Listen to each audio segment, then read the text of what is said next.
Hello friends, मैं आपका दोस्त अशोक पटेल एक बार फिर से स्वागत करता हूं ग्राफ थियरी के वीडियो लेक्चर सीरीज़ में। तो दोस्तों, आज हम देखेंगे ग्राफ में एडजेसेंसी मैट्रिक्स कैसे फाइंड किया जा सकता है, और उसमें भी पर्टिकुलरली हम देखेंगे अनडायरेक्टेड सिंपल ग्राफ जो होता है उसमें एडजेसेंसी मैट्रिक्स कैसे मिलता है। अनडायरेक्टेड ग्राफ में शूडो ग्राफ जो होता है उसमें एडजेसेंसी मैट्रिक्स कैसे फाइंड करते हैं, और सिंपल डायरेक्टेड ग्राफ उसमें एडजेसेंसी मैट्रिक्स कैसे फाइंड करते, वो दोस्तों हम आज के लेक्चर में देखेंगे। तो स्टार्ट करते हैं आज का लेक्चर। फर्स्ट ऑफ ऑल हम एडजेसेंसी मैट्रिक्स की डेफिनेशन देख लेते हैं, जो कि हमने इस स्लाइड में पहले सिंपल ग्राफ के लिए डेफिनेशन डिफाइन किया है। तो उसकी डेफिनेशन कुछ इस तरह से है, suppose that G is a graph with set of vertices V and E is a simple graph with n vertices, then the adjacency matrix capital A is a n cross n 0 1 matrix defined as A is equals to Aij, और Aij को दोस्तों इस तरह से define किया हुआ है, जो Aij की वैल्यू मिलेंगी हमें Aij is equals to 1 if there is an edge between Vi and Vj, otherwise entries हमें मिलेगी 0। तो दोस्तों इसमें एकदम इजीली फंडा है, कोई भी ग्राफ का एडजेसेंसी मैट्रिक्स आपको फाइंड करना है तो दोस्तों हमारे पास n वर्टाइसिस है, तो वो ग्राफ हमें मिलेगा n क्रॉस n मिलेगा, क्योंकि रो और कॉलम दोनों में हमें वर्टाइसिस के बारे में ही हम फाइंड करेंगे, तो हमें n क्रॉस n वर्टाइसिस मिलेंगे। तो दोस्तों ये डेफिनेशन में आपको समझ आ गया होगा, अदरवाइज हमने यहाँ पे आगे एग्जाम्पल लिया। और दोस्तों डेफिनेशन में आप एक बात गौर कीजिएगा, यहाँ पे 0 1 मैट्रिक्स का हमने जिक्र किया है। 0 1 दैट मीन्स उसमें 1 और 0 दोनों ही एंट्री होंगी, ओके, दोनों ही एंट्रीज होंगी, उसके अलावा कोई एंट्रीज नहीं होंगी, इसीलिए हमने यहाँ पे 0 1 मैट्रिक्स का जिक्र किया है दोस्तों। तो सिंपल सा फंडा है, मैट्रिक्स में अगर वी आई वी जे दोनों के बीच में एज है तो 1 मिलेगा, अदरवाइज नहीं है तो 0 आंसर मिलेगा। तो दोस्तों इसको हम एग्जाम्पल से अच्छे से समझते हैं। हमने यहाँ पे ग्राफ G लिया है जिसमें 1 2 3 4 5 वर्टाइसिस है। तो दोस्तों जाहिर सी बात है, इसमें हम 5 क्रॉस 5 का मैट्रिक्स मिलेगा, क्योंकि हमारे पास 5 वर्टेक्स है। जैसे एक बार फिर से आप देखना है तो देख सकते हैं डेफिनेशन में, जैसे n वर्टाइसिस है तो हमने यहाँ पे लिखा है n क्रॉस n का 0 1 मैट्रिक्स मिलेगा। तो इसके हिसाब से हमारे पास एग्जाम्पल में यहाँ पे 5 वर्टाइसिस है, तो हमें यहाँ पे 5 क्रॉस 5 का मैट्रिक्स मिलेगा, और वो कुछ इस तरह से हमें मिलेगा जो यहाँ पे मैंने लिखा है। A इज इक्वल्स टू 1 के साथ कौन कौन से वर्टेक्स जुड़े हैं, 1 के साथ सेल्फ लूप नहीं, क्योंकि यहाँ पे हमने सिंपल ग्राफ के लिए डिफाइन किया है। सिंपल ग्राफ में दोस्तों सेल्फ लूप और पैरेलल एजेस नहीं होती, तो दोस्तों इसीलिए 1 का 1 के साथ कोई पैरेलल लूप सेल्फ लूप नहीं है, सॉरी, तो इसीलिए हमने यहाँ पे 0 लिखा है। फिर 1 से 2, 1 के साथ 2 वर्टाइसिस जुड़ा है तो इसीलिए 1 लिखा है। 1 से 3 वर्टाइसिस जुड़ा है इसलिए 1 लिखा है। 4 और 5 वर्टाइसिस नहीं जुड़ा है तो यहाँ पे 0 0। फिर 2 से वर्टाइसिस 2 से 1 जुड़ा हुआ है इसलिए 1, 2 से 3 नहीं 2 नहीं जुड़ा, सेल्फ लूप नहीं है तो इसलिए 0, 3 नहीं जुड़ा इसलिए 0, 4 भी नहीं जुड़ा इसलिए 0, एंड फाइनली 2 से 5 वर्टाइसिस यहाँ पे जुड़ा हुआ है इसीलिए यहाँ पे 1 लिखा है। सिमिलरली थर्ड रो में आते हैं, थर्ड वर्टाइसिस के लिए वहां पे हम देख पा रहे हैं 1 और 4 के साथ जुड़ा है, तो यहाँ पे 1 फर्स्ट कॉलम और फोर्थ कॉलम में हमने 1 1 लिखा है और बाकी एंट्रीज 0 लिखी है। इसलिए फोर्थ रो में हम आते हैं, फोर्थ वर्टाइसिस में हम देख पा रहे हैं 3 और 5, तो 3 एंड 5 दोनों में 1 लिखे हैं, उसके अलावा कोई वर्टाइसिस 4 से जुड़ा हुआ नहीं है एजिस के थ्रू, तो इसीलिए हमने 0 लिखा है। और फिफ्थ अगर आप देख पा रहे हैं, फिफ्थ रो में मीन्स 5 वर्टाइसिस के लिए, फिफ्थ वर्टाइसिस के लिए वो 2 और फोर्थ के साथ जुड़ा हुआ है, तो इसीलिए हमने 2 में 1 लिखा है और फोर्थ कॉलम में 1 लिखा है, बाकी जगह पे 0 लिखा है। तो दोस्तों ऐसे हम इजीली फाइंड कर सकते हैं फॉर सिंपल अनडायरेक्टेड ग्राफ का एडजेसेंसी मैट्रिक। दोस्तों ये एडजेसेंसी मैट्रिक्स तो आपको मिल गया, मगर कुछ ऑब्जर्वेशन हैं जो इसमें हमें मिल सकते हैं, जो यहाँ मैंने दिखाने की कोशिश की है। फर्स्ट ऑब्जर्वेशन तो ये हो गया दोस्तों, जैसे मैंने बताया ये सिंपल ग्राफ है, तो इसमें पैरेलल लूप नहीं है। तो आप देख पा रहे हो जो मैट्रिक्स में डायगोनल एंट्रीज जो फर्स्ट लिखा है, डायगोनल एंट्रीज 0 है, तो उसका मतलब सेल्फ लूप नहीं है दोस्तों। तो एक भी वर्टेक्स इसमें सेल्फ लूप नहीं है, तो इसीलिए हमने और इसकी डायगोनल एंट्री सभी 0 मिल रहे हैं दोस्तों। तो सेकंड जो हमारा ऑब्जर्वेशन है वो ये है, सम ऑफ वंस इन रो और कॉलम, वो हमें डिग्री, कोई भी वर्टाइसिस की वो डिग्री रिप्रेजेंट करता है। जैसे फर्स्ट रो और फर्स्ट कॉलम हम देख लेते हैं। फर्स्ट रो वो फर्स्ट वर्टाइसिस के लिए, फर्स्ट कॉलम भी फर्स्ट वर्टाइसिस के लिए।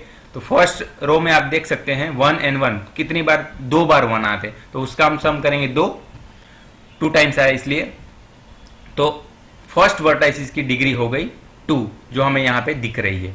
और कॉलम का करेंगे तो भी वही हाल है, वहां पे भी 2 बार 1 आ रहे हैं, तो इसीलिए सम ऑफ वंस इन रो और कॉलम वो हमें वो वर्टाइसिस की डिग्री रिप्रेजेंट करके। जैसे हमें रैंडमली थर्ड वर्टाइसिस की देखनी है, तो थर्ड रो में आप देख लो, थर्ड रो में 2 बार 1 आ रहा है, तो इसीलिए थर्ड वर्टाइसिस की डिग्री भी 1 होगी। या तो कॉलम ले लो, तो कॉलम में भी 2 बार आ रहा है।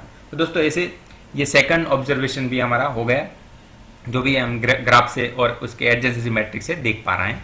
थर्ड अगर ऑब्जर्वेशन देखोगे तो सिंपल ग्राफ के लिए, सिंपल अनडायरेक्टेड ग्राफ के लिए दोस्तों ये बात आपको ध्यान रखना है, अनडायरेक्टेड में वर्ड यूज कर रहा हूं क्योंकि डायरेक्टेड में ये सिमेट्रिक मैट्रिक्स नहीं होगा, इसीलिए वो हम आगे देखेंगे। मगर फॉर अनडायरेक्टेड सिंपल ग्राफ के लिए ये मैट्रिक्स आप देख पा रहे हो, सिमेट्रिक मैट्रिक्स मिलेगा हमें। जो यहाँ पे देखो ये 1 1, जैसे 1 2 एंट्री है, 2 and 1 ट्री वो सेम है, 1 3 एंट्री और 3 1 एंट्री सेम है। तो पूरा मैट्रिक्स दोस्तों सिमेट्रिक मैट्रिक्स मिलेगा, इसे ये भी एक ऑब्जर्वेशन हो गया। और फोर्थ ये एग्जांपल में से हमको ये 3 ऑब्जर्वेशन तो यहाँ पे दिख रहे हैं, ये फोर्थ ऑब्जर्वेशन भी मिलता है जिसको हमने नेक्स्ट स्लाइड में दिखाया है। कैसे, अगर आपके पास कोई ग्राफ डिस्कनेक्टेड ग्राफ है, तो उसके 2 कंपोनेंट अगर आपके पास है G1 and G2 जो कि कनेक्टेड हैं, तो उसमें से connected graph AG1 adjacency matrix for connected graph G1 and G2, AG1 and AG2 इस तरह से मिलेगा कुछ। तो उसको अगर नहीं समझ में आ रहा है ये, तो दोस्तों उसको अच्छे से समझने के लिए मैं यहाँ पे ये स्लाइड में एक एग्जांपल लिया है। जैसे ये G ग्राफ है वो डिस्कनेक्ट है, मगर डिस्कनेक्टेड ग्राफ में ये 2 कनेक्टेड कंपोनेंट हमें मिल रहे हैं, एक G1 है और ये G2 है। वो 2 कंपोनेंट के साथ अगर हम G का एडजेसेंसी मैट्रिक्स फाइंड करते हैं टोटल, तो कुछ इसमें 1 2 3 4 5 6 वर्टाइसिस है, तो 6/6 का पूरा ऐसा मैट्रिक्स मिलेगा हमें। मगर उसमें हम अगर देख पा रहे हैं, अगर ऐसे हम इसको थोड़ा अलग कर देते हैं, तो आप देख पा रहे हो, जैसे ये 3 वर्टाइसिस का ग्राफ ऐसे ऊपर मिल रहा है 1 2 3 का, और राइट हैंड साइड लोअर में आपको ये G2 का ग्राफ दिखेगा। तो दोस्तों ऐसे आप बाइफरकेट कर पा रहे हो। तो इसीलिए G1 कनेक्टेड कंपोनेंट का ग्राफ एडजेसेंसी मैट्रिक्स यहाँ लेफ्ट हैंड साइड ऊपर मिलता है, और राइट हैंड साइड नीचे की तरफ आपको जो सेकंड कंपोनेंट है G2 connected component disconnected graph का, वो नीचे मिलता है। तो दोस्तों ये एक ऑब्जर्वेशन हो गया, अगर कोई ग्राफ डिस्कनेक्टेड है और उसमें 2 कंपोनेंट है कनेक्टेड कंपोनेंट, तो उसमें ग्राफ ऐसे मिलेगा। और ये जो यहाँ पे 0 0 लिखा है वो 3/3 पर्टिकुलर ये केस में 0 मैट्रिक्स है, 3/3 का 0 मैट्रिक्स, ये दोनों। तो दोस्तों ऐसे हम देख पा रहे हैं कि कोई भी अगर ऑब्जर्वेशन हम कर पा रहे हैं कि कोई भी अगर डिस्कनेक्टेड ग्राफ है और उसमें 2 कंपोनेंट G1 G2 कोई भी मिलते हैं, तो उसका हम एडजेसेंसी मैट्रिक्स ऐसे मिल पाएगा। तो दोस्तों आगे हम बढ़ते हैं। अभी एडजेसेंसी मैट्रिक्स फॉर स्यूडोग्राफ, जैसे हमने पिछले स्लाइड और आगे हमने देखा कि वो adjacency matrix for simple graph हमने लिया था एग्जांपल, और डेफिनेशन भी उसमें डिफाइन किया था। ये हम स्यूडोग्राफ में इसलिए लिया है क्योंकि सिंपल ग्राफ में पैरेलल एजेस और सेल्फ लूप नहीं होती।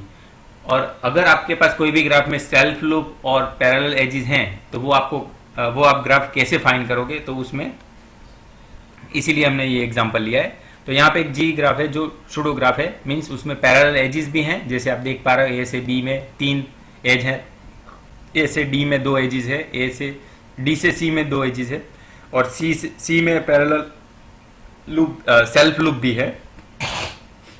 तो ऐसे सूडो ग्राफ का अगर फाइंड करना है एडजेसेंसी मैट्रिक्स तो आपको कैसे मिलता है, इसके लिए मैंने ग्राफ लिया है और उसका एडजेसेंसी मैट्रिक्स दिखा है। जैसे ए से ए में कोई लूप नहीं इसलिए 0, ए से बी में 3 एजिस से बी जुड़ा हुआ है इसलिए यहाँ पे नंबर 3 लिखा है। तो दोस्तों ये एक बात आप समझ लो अच्छी तरह से, जैसे हमने सिंपल अनडायरेक्टेड ग्राफ में लिखा था 0 1 मैट्रिक्स, मगर सूडो ग्राफ में जहाँ पे parallel edges and self loop है, पैरेलल एजिस होने की वजह से ये 0 1 मैट्रिक्स नहीं हो पाएगा दोस्तों, इसीलिए यहाँ पे 3 और 2 और ऐसी एंट्रीज आ रही हैं। जितनी पैरेलल एजिस से जुड़ा होगा उतना नंबर आएगा। जैसे ए के साथ बी वर्टाइसिस 3 एजिस से जुड़ा है इसलिए यहाँ पे 3 लिखा है, सी वर्टाइसिस नहीं जुड़ा, डी वर्टाइसिस जुड़ा हुआ इसलिए यहाँ पे 2 लिखा है, क्योंकि 2 एजिस के साथ जुड़ा है डी वर्टाइसिस। अभी बी का देख लेते हैं, सेकंड रो में बी और ए अगेन 3 एजिस से जुड़े इसलिए 3 लिखा, और ऐसे पूरा एडजेसेंसी मैट्रिक्स मिलता है। और दोस्तों ये मैट्रिक्स सिंपल मैट्रिक्स होने की वजह से ये भी हम ऑब्जर्वेशन यहाँ पे कर पा रहे हैं कि ये मैट्रिक्स भी सिमेट्रिक होगा। मगर यहाँ पे एक ऑब्जर्वेशन जो पिछले हमने सिंपल अनडायरेक्टेड ग्राफ में किया था कि सेल्फ लूप यहाँ पे सूडो ग्राफ में होने की वजह से ये डायगोनल एंट्री 0 नहीं हो पा रहे सभी। तो सूडो ग्राफ के जो एडजेसेंसी मैट्रिसेस हैं उसमें डायगोनल एंट्री 0 नहीं होगी, तो दोस्तों वो कंडीशन इसमें नहीं आएगी, वो ऑब्जर्वेशन यहाँ पे फेल हो जाएगा। हाँ, और दूसरा ऑब्जर्वेशन जैसे मैंने बताया आपको सिमेट्रिक मैट्रिक होगा। और ऑब्जर्वेशन यहाँ पे क्या आता है,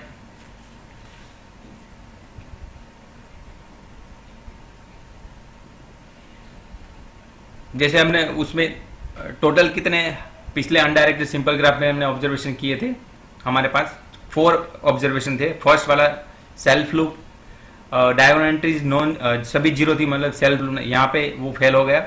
second observation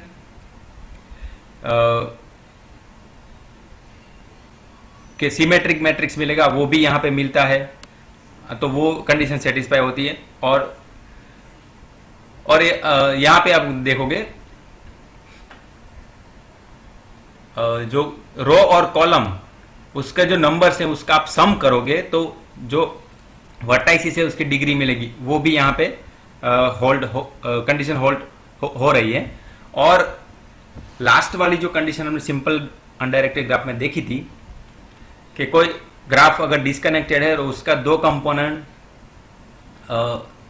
G1 and G2 connected components है तो उसका ग्राफ जैसे हमने यहाँ पे दिखाया था ए से AG1 और AG2 मिलता है, तो वैसे सूडो ग्राफ में भी होगा। मगर ए की जो कंडीशन नहीं हो पा रही वो ये है कि जो सेल्फ लूप सूडो ग्राफ होने की वजह से पैरेलल एजिज और सेल्फ लूप होने की वजह से ये जो डायगोनल एंट्रीज है वो 0 नहीं होगी सभी। तो इसीलिए वो कंडीशन के अलावा और ऑब्जर्वेशन जो 3 ऑब्जर्वेशन थे वो सभी इसमें भी होल्ड होंगे या तो सेटिस्फाई होंगे। ओके दोस्तों, तो ऐसे फाइंड करते हैं हम सूडो ग्राफ का एडजेसेंसी मैट्रिक्स। अभी हम देख लेते हैं adjacency matrix for directed graph. तो इसमें भी वही फंडा है दोस्तों, डेफिनेशन अगर देखोगे, मगर यहाँ पे थोड़ा एक चेंजेस है। क्या है कि एडजेसेंसी मैट्रिक्स यहाँ पे भी n वर्टाइसिस है तो n क्रॉस n मैट्रिक्स ही मिलेगा, मगर aij की जो वैल्यूज है उसमें 1 जो आ रहा है यहाँ पे भी 0 1 ही मैट्रिक्स होगा, उसमें भी कोई प्रॉब्लम नहीं है। मगर 1 जो आ रहा है वो किस तरह 1 आ रहा है, डायरेक्टेड ग्राफ होने की वजह से if there is an edge from vi to vj। और अनडायरेक्टेड सिंपल ग्राफ में क्या था सेंटेंस यहाँ पे, if there is an edge from edge between vi and vj, vi and vj में एज होनी चाहिए तो 1, मगर यहाँ पे ऐसे नहीं है। डायरेक्टेड ग्राफ में यहाँ पे क्या है, vi से vj, vi टू vj अगर एज है तो ही 1, अदरवाइज 0। तो दोस्तों ऐसे डायरेक्टेड ग्राफ में हम डेफिनेशन डिफाइन कर पा रहे हैं। तो इसको भी डायरेक्टेड ग्राफ में समझने के लिए हमने यहाँ पे एक एग्जांपल लिया है, जिसमें आप देख सकते हो 1 2 3 4 5 वर्टाइसिस है। और दोस्तों इसमें सिंपल सी बात है, जैसे डेफिनेशन में हमने देखा 1 से दूसरे मीन्स एक वर्टाइसिस से जो वर्टाइसिस की तरफ एज जाएंगी वहाँ पे हम 1 लिखेंगे। तो देख लेते हैं कैसे बनता है मैट्रिक्स। तो ये एग्जांपल से फर्स्ट जैसे 5 वर्टाइसिस है तो 5x5 का मैट्रिक्स बनेगा। तो इसलिए हमने 5x5 का मैट्रिक्स लिया है। तो जैसे फर्स्ट रो देख लेते हैं, फर्स्ट वर्टाइसिस से सेकंड और थर्ड दो में एज जा रहे हैं, इसीलिए सेकंड और थर्ड में 1 लिखा है, बाकी जगह पे हमने 0 लिखा है। और दूसरा वर्टाइसिस देख लेते हैं, उसमें ओनली 5 वर्टाइसिस पे एज जा रही है, बाकी सभी एंट्री इजीली हमने 0 लिखी। थर्ड वर्टाइसिस का देख लेते हैं, थर्ड से ओनली फोर्थ वर्टाइसिस पे जा रही एज, तो इसीलिए हमने 1 लिखा है। और दोस्तों आप खास ये 4 वर्टाइसिस पे गौर कीजिएगा, 4 से कोई भी वर्टाइसिस पे एज आउटगोइंग नहीं है, तो इसीलिए सभी फोर्थ रो में सभी एंट्री 0 है। इसलिए अभी हम देख लेते हैं फिफ्थ रो, उसमें फिफ्थ वर्टाइसिस आप देख रहे हो फोर्थ वर्टाइसिस की तरफ एज जा रहे हैं, इसीलिए खाली फोर्थ में 1 लिखा है, बाकी सभी एंट्रीज पे 0 लिखा है। तो दोस्तों ऐसे आप कैसे बनता है मैट्रिक्स देख लिया। और इसमें जैसे हमने सिंपल और सूडोग्राफ में ऑब्जर्वेशन देखे थे, डायरेक्टेड ग्राफ में ऑब्जर्वेशन ऐसे हो सकता है, डायगोनल एंट्रीज 0 है तो इसमें भी सेल्फ लूप नहीं है दोस्तों, वो आप देख पा रहे हो। सेकंड 0 कॉलम, दोस्तों इसमें 2 चीज़ समझने की जरूरत है, 0 कॉलम एंड 0 रो। पूरा कॉलम अगर 0 है तो पर्टिकुलरली वो वर्टाइसिस, जैसे आप देख रहे हो फर्स्ट वर्टाइसिस, उसमें कोई भी इनकमिंग एज नहीं है। जैसे आप देख पा रहे हो ये वर्टाइसिस में फर्स्ट वर्टाइसिस 2 सेकंड और थर्ड वर्टाइसिस पे जा रही है, कोई भी फर्स्ट की तरफ आ नहीं रही, इसीलिए दोस्तों यहाँ पे कोई भी फर्स्ट कॉलम में एंट्रीज 1 नहीं है, सभी 0 है। और दोस्तों साथ में थर्ड ऑब्जर्वेशन देखिए 0 रो, तो जैसे 0 रो में आप देखोगे फोर्थ रो पूरा 0 है, तो उसमें ऑब्जर्वेशन ये निकलता है कि वो no outgoing edge to that vertices, जिसे हम फोर्थ में देख पा रहे हैं, उसमें से कोई भी दूसरे वर्टाइसिस पे आउटगोइंग एज नहीं है, इनकमिंग है, दोनों की दोनों थर्ड एंड फिफ्थ से इनकमिंग है, तो इसीलिए फोर्थ रो की सभी एंट्री 0 मिल रही है। तो ये भी एक ऑब्जर्वेशन हो गया। फोर्थ ऑब्जर्वेशन देखते, जैसे सिंपल ग्राफ सिमेट्रिक होगा मगर डायरेक्टेड ग्राफ सिमेट्रिक नहीं हो पाएगा, क्योंकि इसमें आप देख पा रहे हैं कोई भी एज 1 से 3 में रिलेशन है तो 3 से 1 का रिलेशन होगा, ऐसा हर एक बात डायरेक्टेड ग्राफ में ऐसा पॉसिबल नहीं, इसीलिए सिमेट्रिक मैट्रिक नहीं मिलेगा। और फिफ्थ जो हमने सिंपल ग्राफ में भी देखा था, ये ऑब्जर्वेशन तो इसमें भी होल्ड होगा, इसके लिए भी हमने एग्जांपल लिया है, एक डिस्कनेक्टेड ग्राफ लिया है G1 एंड G2, और G1 G2 दो कनेक्टेड कंपोनेंट है, उसके लिए यहाँ पे आप देख पाओगे, यहाँ एक उसके G1 के लिए एडजेसेंसी मैट्रिक्स 3x3 मिलेगा, और यहाँ पे G2 के लिए एडजेसेंसी मैट्रिक्स 3x3 मिलेगा, बाकी का पोर्शन यहाँ 4 5 6 0 मिलेगा, और यहाँ पे 4 5 6 के लिए 0 मिलेगा G2 में। तो दोस्तों ऐसे इसमें भी वो कंडीशन होल्ड होगी।